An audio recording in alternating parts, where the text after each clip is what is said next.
Hyderabad కేపీహెచ్పీలో gun కలకలం రేపింది. ఈ ఘటన ఆలస్యంగా వెలుగులోకి వచ్చింది.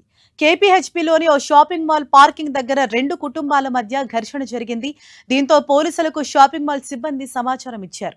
ఇరు కుటుంబాలను సముదాయించే క్రమంలో పాత బస్తీకి చెందిన సిద్దికి జేబులో గన్ చూసి పోలీసులు అవాక్కయ్యారు.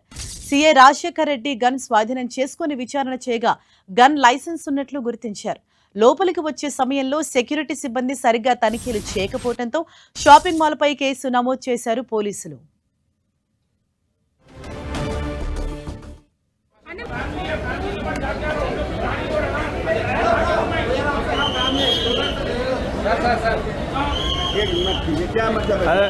मीडिया मीडिया से इसमें कौन सा बात फैलाने का है? कौन कौन आया इधर? नहीं ये कौन सा बात फैलाने का है?